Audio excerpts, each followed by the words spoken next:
सुबह का समय था। तीनों बहनें घर के आंगन में बैठी बातें कर रही थीं। अनन्या, कविता, आज माँ की पुण्यतिथि है।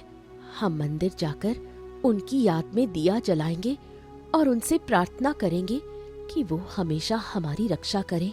मुझे बहुत याद आती है माँ की। काश वो हमारे साथ होती। दीदी, मुझे भी माँ की बहुत याद आती है। जब से ये सौतेली माँ आई है, घर का माहौल ही बदल गया है। पता नहीं क्यों, पर मुझे मालिनी माँ से बहुत डर लगता है। उनकी आंखों में कुछ अजीब सा दिखता है। सच? तुमने ऐसा देखा? कविता, ये बात किसी को मत बताना, खासकर पिताजी को तो बिल्कुल नहीं। वो मालिनी माँ की बहुत इज्जत करते हैं। अगर हमने कुछ कहा तो वो हमें ही गलत समझेंगे। तभी मालिनी वहां आ गई। उसके चेहरे पर एक अजीब सी मुस्कान थी। क्यों रे, तीनों बहनें फुसफुसा क्यों रही हो? क्या बात है? मेरे बारे में तो बात नहीं कर रही थी ना? अरे, मैं तो तुम्हारी माँ जैसी हूँ। तुम लोग मुझसे खुलकर बात क्यों नहीं करते? क्या मैंने तुम्हारे साथ कभी बुरा किया है? नहीं मालिनी माँ, ऐसी कोई बात नहीं। हम बस यूं ही बातें कर रहे थे। आज हमारी माँ की पुण्यतिथि है तो हम मंदिर जा रहे हैं। अच्छा, तो तुम्हारी माँ की पुण्यतिथि है? हाँ हाँ, जरूर जाओ। पर एक बात बता दूं तुम तीनों को, तुम्हारी माँ तो मर गई और मैं ही तुम्हारी माँ हूँ। इसे अच्छे से समझ लो। अब बस करो ये रोना धोना और पुरानी बातें याद करना। पर मालिनी माँ, हम अपनी माँ को कैसे भूल सकते हैं? उन्होंने हमें जन्म दिया, हमें पाला। हमारे लिए वो हमेशा हमारी माँ रहेंगी। अच्छा, तो ठीक है। जाओ जाओ, अपनी माँ को याद करो। पर याद रखना, एक दिन तुम्हें मुझे भी माँ मानना पड़ेगा और वो दिन जल्द आने वाला है, बहुत जल्द। मालिनी वहां से चली गई। तीनों बहनें एक दूसरे को देखने लगीं।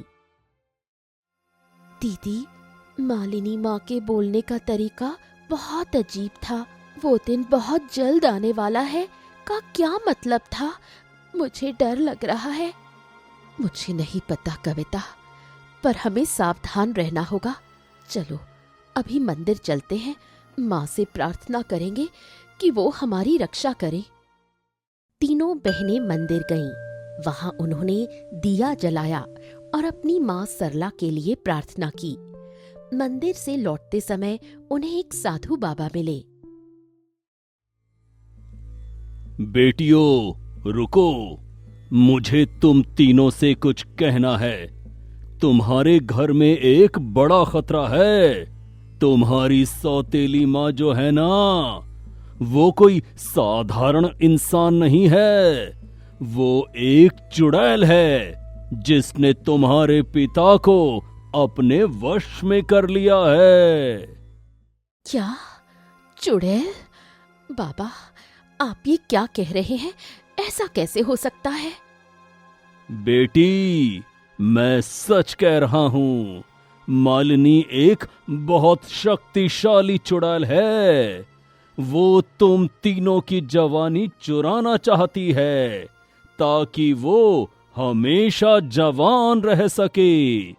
उसने तुम्हारे पिता पर जादू कर दिया है। अब तुम्हारे पिता उसकी हर बात मानते हैं और तुम्हारी एक नहीं सुनते। तो इसीलिए पिताजी का व्यवहार इतना बदल गया है। पहले वो हमसे इतना प्यार करते थे, अब वो हमसे ठीक से बात भी नहीं करते। सारा दिन बस मालिनी माँ के साथ ही रहते हैं। हाँ बेटी, और सुनो, तुम्हारी मृत माँ सरला की आत्मा तुम्हारी मदद करना चाहती है। उसने मुझे भेजा है। तुम तीनों आज रात को गांव के बाहर जो पुराना पीपल का पेड़ है, वहां जाना। वहां तुम्हें तुम्हारी माँ की 3 चूड़ियां मिलेंगी, लाल, हरी और नीली। उन चूड़ियों में तुम्हारी माँ की शक्ति है। जब तुम तीनों उन चूड़ियों को पहनोगी तो तुम्हें सच्चाई का पता चलेगा। पर बाबा, अगर वो चुड़ैल है तो हम उससे कैसे लड़ेंगे? हम तो साधारण लड़कियां हैं, हमारे पास कोई शक्ति नहीं है। बेटी, तुम्हारे पास सबसे बड़ी शक्ति है। तुम तीनों बहनों का प्यार और विश्वास। जब तक तुम तीनों एक साथ हो, कोई तुम्हारा कुछ नहीं बिगाड़ सकता। ठीक है बाबा, हम आज रात वहां जाएंगे और हम तीनों हमेशा एक साथ रहेंगे। हम एक दूसरे पर विश्वास रखेंगे। शाम हो गई। तीनों बहनें घर आईं। रमेश और मालिनी बाहर बैठे थे। रूही, अनन्या, कविता, आओ बैठो। मुझे तुम तीनों से कुछ कहना है। मैंने तुम तीनों की शादी के लिए रिश्ते देखने शुरू कर दिए हैं। रूही, तुम्हारी उम्र हो गई है, तुम्हारा विवाह जल्द होना चाहिए। पिताजी, मैं विक्रम से प्रेम करती हूँ, आप जानते हैं ना। आपने ही कहा था कि आप मेरा विवाह करवाएंगे। विक्रम? कौन विक्रम? मुझे नहीं पता किसी विक्रम के बारे में। तुम्हारी शादी जहां मैं तय करूंगा वहीं होगी, बस। पर पिताजी, आपने ही तो विक्रम को घर बुलाया था। आपने कहा था कि वो अच्छा लड़का है, फिर अचानक आप ये क्या कह रहे हैं? अरे चुप रहो, तुम्हारे पिताजी जो कहे वो करो, इतनी बहस मत करो। और हाँ, मैंने तुम तीनों के लिए बहुत अच्छे रिश्ते देखे हैं। बस कुछ ही दिनों में तुम तीनों की शादी हो जाएगी। तीनों की शादी एक साथ? पर ऐसा कैसे हो सकता है? और पिताजी, आप कुछ बोलिए ना।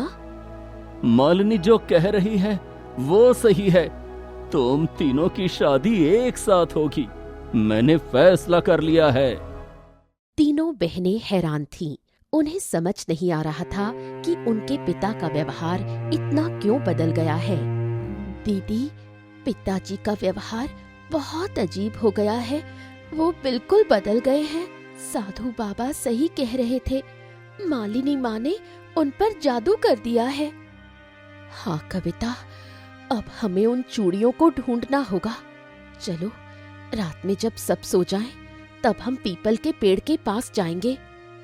पर दीदी, अगर मालिनी माँ ने हमें देख लिया तो वो हमें जाने नहीं देंगी। हम सावधानी से जाएंगे और हम तीनों साथ हैं, डरने की कोई बात नहीं।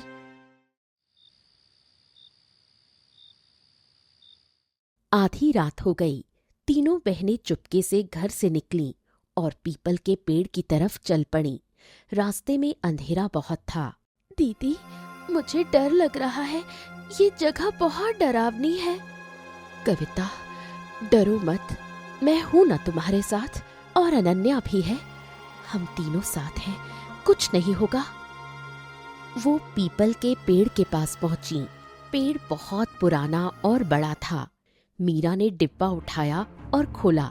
उसमें 3 चूड़ियां थीं, लाल, हरी और नीली। चूड़ियां चमक रही थीं। दीदी, दीदी देखो, ये चूड़ियां कितनी खूबसूरत हैं और इनमें से रोशनी निकल रही है। हाँ, ये वही चूड़ियां हैं जिनके बारे में साधु बाबा ने कहा था। चलो, हम इन्हें पहन लेते हैं। मैं लाल चूड़ी पहनती हूँ, अनन्या तुम हरी पहनो और कविता तुम नीली। तीनों बहनों ने चूड़ियां पहन लीं। जैसे ही उन्होंने चूड़ियां पहनी, एक तेज रोशनी चमकी। तीनों बहनों को चक्कर आने लगा। कुछ पलों बाद जब उन्होंने आंखें खोलीं तो वो एक अजीब सी जगह पर थीं। ये कहाँ है हम? ये जगह तो बहुत अलग है। देखो, आसमान भी अलग है और ये पेड़, ये फूल, सब कुछ तो चमक रहा है। मुझे नहीं पता हम कहाँ हैं, पर ये जगह बहुत सुंदर है। चलो, आगे चलते हैं और देखते हैं। तीनों आगे बढ़ीं। थोड़ी दूर जाने पर उन्हें एक महल दिखा। महल के दरवाजे पर एक औरत खड़ी थी। मेरी बेटियों, आखिरकार तुम आ ही गई। मैं तुम्हारा बहुत इंतजार कर रही थी। माँ, ये आप हैं? सच में? हम सपना तो नहीं देख रहे? नहीं बेटी, तुम सपना नहीं देख रही। मैं सच में तुम्हारी माँ हूँ। ये जो जगह है, ये एक जादुई दुनिया है जो मैंने अपनी शक्ति से बनाई है। जब मैं मर रही थी तब मुझे पता चल गया था कि तुम्हारे पिता एक दिन एक चुड़ैल से शादी करेंगे। इसलिए मैंने अपनी सारी शक्ति इन 3 चूड़ियों में डाल दी ताकि एक दिन तुम तीनों इन्हें पहनो और मुझसे मिलो। माँ, हमें तुमसे बहुत सारी बातें करनी है। हम आपको बहुत याद करते हैं। और हाँ, पिताजी ने सच में एक चुड़ैल से शादी कर ली है। मालिनी माँ, वो तो बहुत बुरी है। हाँ बेटी, मुझे पता है। मालिनी कोई साधारण चुड़ैल नहीं है, वो बहुत शक्तिशाली है। उसने 200 साल से अलग अलग जवान लड़कियों की जवानी चुराकर अपने आप को जवान रखा है और अब वो तुम तीनों की जवानी चुराना चाहती है। 200 साल? माँ, ये कैसे हो सकता है? और हम उससे कैसे लड़ेंगे? हम तो साधारण लड़कियां हैं। बेटी, तुम साधारण नहीं हो, तुम मेरी बेटियां हो और मैंने तुम्हें अपनी शक्ति दी है इन चूड़ियों के माध्यम से। जब तक ये चूड़ियां तुम्हारे हाथ में है, मालिनी तुम्हारा कुछ नहीं बिगाड़ सकती। पर एक शर्त है। क्या शर्त है माँ? शर्त ये है कि तुम तीनों को हमेशा एक साथ रहना होगा। तुम में से कोई भी एक दूसरे पर शक नहीं करेगी। अगर तुम में से किसी एक ने भी दूसरी पर शक किया तो चूड़ियों की शक्ति खत्म हो जाएगी। माँ, हम तीनों बहनें एक दूसरे पर कभी शक नहीं करेंगे। हमें बताइए, हमें क्या करना होगा? बेटी, सुनो ध्यान से। मालिनी को हराने के लिए तुम्हें 70 दिन के अंदर 3 काम करने होंगे। पहला, तुम्हें मालिनी की असली शक्ति का स्रोत ढूंढना होगा। उसकी शक्ति एक जादुई पत्थर में है जो उसने कहीं छुपा रखा है। दूसरा, तुम्हें अपने पिता को मालिनी के जादू से मुक्त करना होगा। और तीसरा, तुम्हें मालिनी को इसी जादुई दुनिया में कैद करना होगा। अगर 70 दिन के अंदर तुमने ये 3 काम नहीं किए तो मालिनी तुम्हारी जवानी चुरा लेगी और तुम हमेशा के लिए बूढ़ी हो जाओगी। 70 दिन माँ, ये तो बहुत कम समय है। और ये हम सब कैसे करेंगे? बेटी, तुम्हारे पास ये चूड़ियां हैं। इन चूड़ियों में बहुत शक्ति है। लाल चूड़ी मीरा को ताकत देगी, हरी चूड़ी अनन्या को बुद्धि देगी और नीली चूड़ी कविता को साहस देगी। जब तुम तीनों एक साथ होंगी तो तुम्हारी शक्ति 3 गुना हो जाएगी। और हाँ, जब भी तुम्हें मेरी जरूरत हो, इन चूड़ियों को छुओ और मुझे बुलाओ। मैं तुम्हारी मदद करूंगी। ठीक है माँ, हम तीनों मिलकर मालिनी को हराएंगे और अपने पिता को बचाएंगे। आप हम पर विश्वास रखिए। मुझे तुम पर पूरा विश्वास है बेटी। अब जाओ, तुम्हें वापस जाना होगा।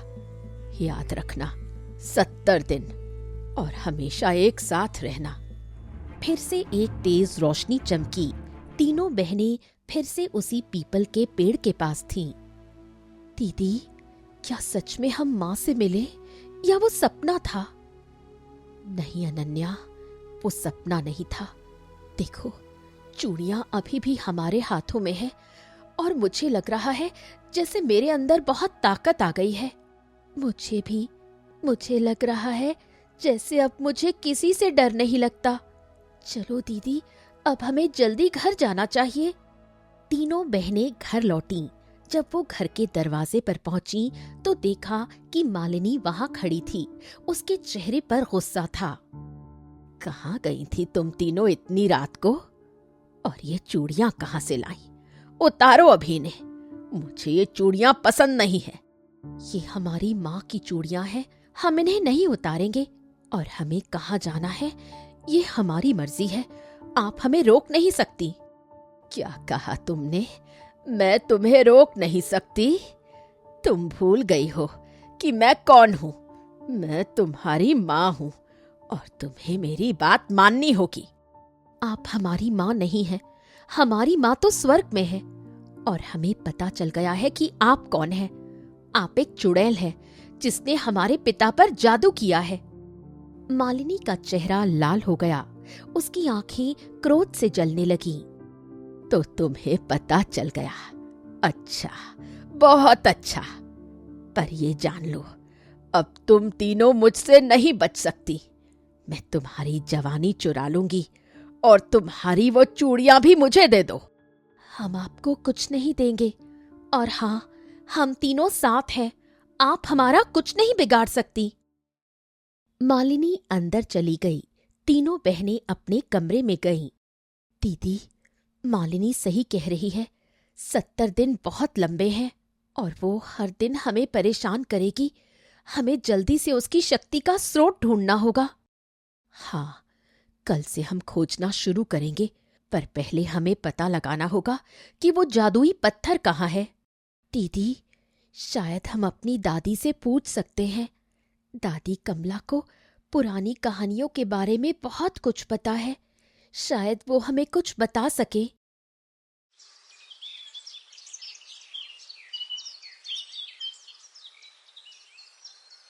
अगली सुबह तीनों बहनें अपनी दादी कमला के पास गईं।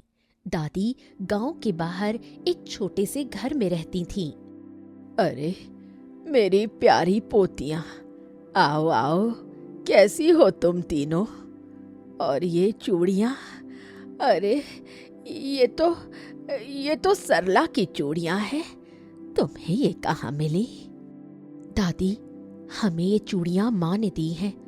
उन्होंने हमें एक जादुई दुनिया में बुलाया और सब कुछ बताया। दादी, हमें आपसे कुछ पूछना है।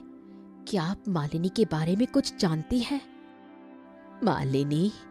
हाँ, मुझे उसके बारे में कुछ पता है। बेटी, वो एक बहुत पुरानी चुड़ैल है। मैंने अपनी दादी से सुना था कि 200 साल पहले इस गांव में एक चुड़ैल आई थी जो जवान लड़कियों की जवानी चुराती थी। उसका नाम मालिनी था।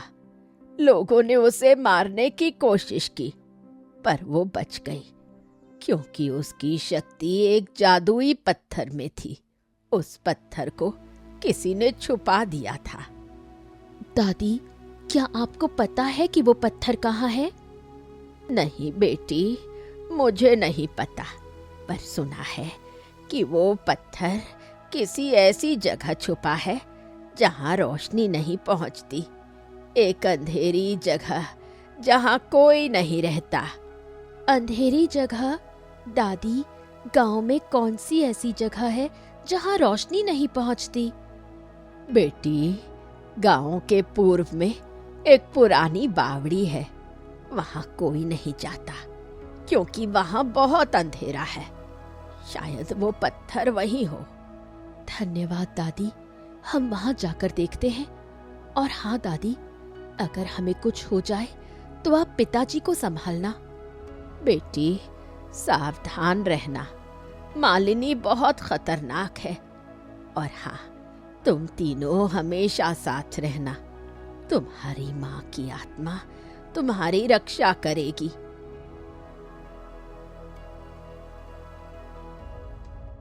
रास्ते में उन्हें विक्रम मिल गया। रूही, तुम कहाँ जा रही हो? मैं तुमसे कई दिनों से मिलने की कोशिश कर रहा हूँ। तुम्हारे पिता मुझे मिलने नहीं देते। क्या हुआ है? सब ठीक तो है ना? विक्रम, सब ठीक नहीं है। मेरे पिता पर एक चुड़ैल ने जादू कर दिया है। वो चुड़ैल हमारी सौतेली माँ मालिनी है। अब वो हमारी जवानी चुराना चाहती है। हमें उसे रोकना है। चुड़ैल? रूही, तुम ठीक तो हो ना? तुम्हें बुखार तो नहीं है? विक्रम भैया, मीरा दीदी सच कह रही है। हमें अपनी माँ की आत्मा मिली थी। उन्होंने हमें सब बताया और इन चूड़ियों में हमारी माँ की शक्ति है। मुझे समझ नहीं आ रहा, पर अगर तुम तीनों कह रही हो तो मैं मानता हूँ। मैं तुम्हारी मदद करूंगा। बताओ, मुझे क्या करना है? नहीं विक्रम, ये बहुत खतरनाक है। हम अकेले ही जाएंगे। तुम बस हमारे पिता का ख्याल रखना। और अगर 70 दिन में हम वापस नहीं आए तो समझ जाना कि हम हार गए। नहीं रूही, मैं तुम्हें अकेले नहीं जाने दूंगा। मैं तुम्हारे साथ चलूंगा। विक्रम भैया, आप यहीं रुकिए, हमें अकेले जाना होगा। यही हमारी लड़ाई है और माँ ने कहा था कि हम तीनों को साथ रहना है।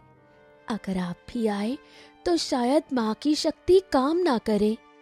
ठीक है, पर वादा करो तुम सावधान रहोगी और अगर जरूरत पड़े तो मुझे बुलाना। मैं हमेशा तुम्हारे साथ हूँ। तीनों बहनें बावड़ी की तरफ चल पड़ी। दीदी, यहाँ बहुत डरावना लग रहा है और इतना अंधेरा भी है। हम अंदर कैसे जाएंगे? हमारे पास ये चूड़ियां हैं ना? देखो, ये चमक रही हैं। ये हमें रोशनी देंगी। चलो अंदर चलते हैं। दीदी, यहाँ तो कोई पत्थर नहीं दिख रहा। हम कहाँ ढूंढें? रुको, माँ ने कहा था कि मेरी चूड़ी मुझे बुद्धि देगी।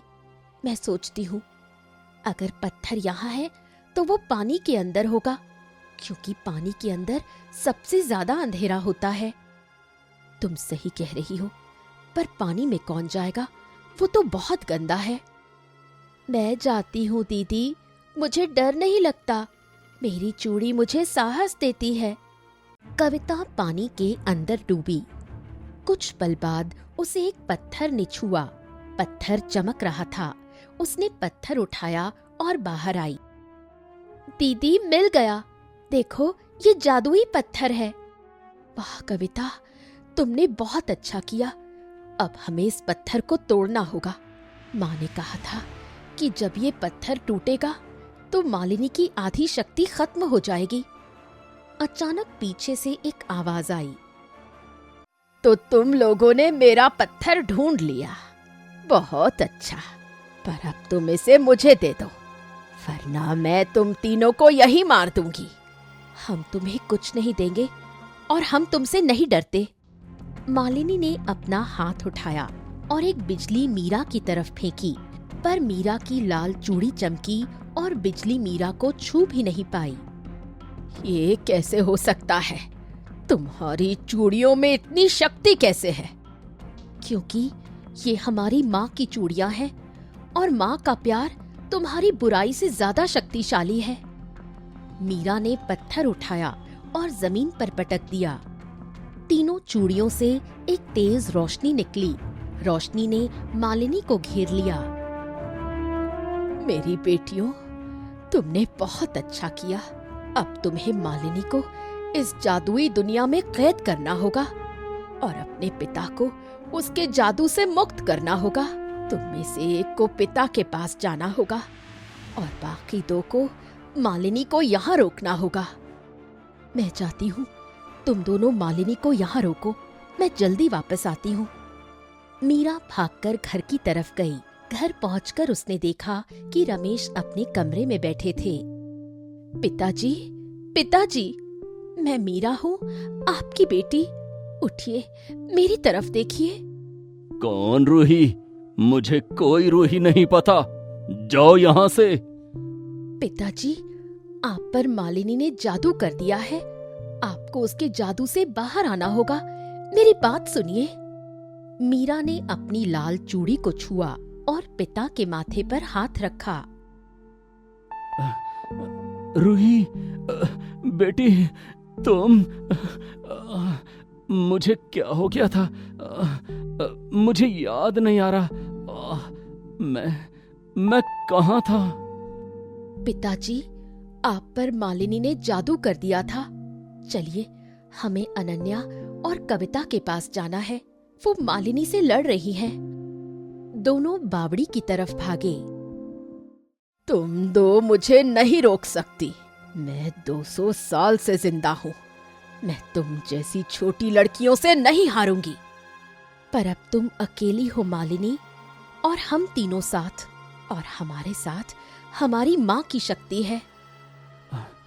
और मैं भी हूँ मालिनी। तुमने मुझ पर जादू किया।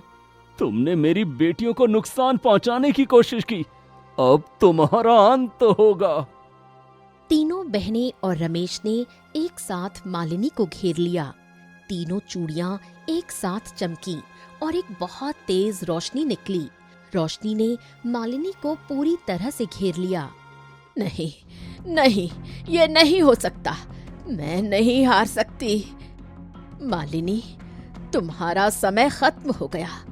अब तुम हमेशा के लिए जादुई दुनिया में कैद रहोगी। एक बड़ा सा द्वार खुला।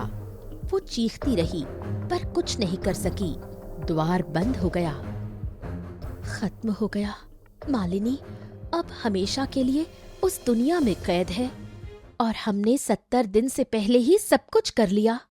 दीदी, हमने कर दिखाया। हमने माँ को गर्व महसूस करवाया। तभी तीनों चूड़ियां फिर से चमकी और उनके सामने सरला की आत्मा प्रकट हुई। मेरी बेटियों, तुमने बहुत अच्छा किया। मुझे तुम पर बहुत गर्व है। तुमने साबित कर दिया कि बहनों का प्यार और विश्वास कितना शक्तिशाली होता है। तुम तीनों ने एक दूसरे पर विश्वास रखा और इसी वजह से तुम जीत गई। सरला, तुम मुझे माफ कर दो। मैंने गलती की थी। मैं मालिनी के जादू में फंस गया था। मैं अपनी बेटियों को बचा नहीं सका। तुम्हारी कोई गलती नहीं थी। मालिनी बहुत शक्तिशाली थी। पर अब सब ठीक है। तुम हमारी बेटियों का ध्यान रखना। और हाँ, मीरा की शादी विक्रम से जल्दी करवाना। वो अच्छा लड़का है। माँ, क्या आप हमेशा हमारे साथ रहेंगी? बेटी, मैं हमेशा तुम्हारे दिल में रहूंगी। और ये चूड़ियां, ये तुम्हारे पास रहेंगी। जब भी तुम्हें मेरी जरूरत हो, इन चूड़ियों को छूना। मैं आ जाऊंगी। अब मुझे जाना होगा। सरला की आत्मा गायब हो गई, पर उनकी मुस्कान हमेशा के लिए उन तीनों बहनों के दिल में बस गई।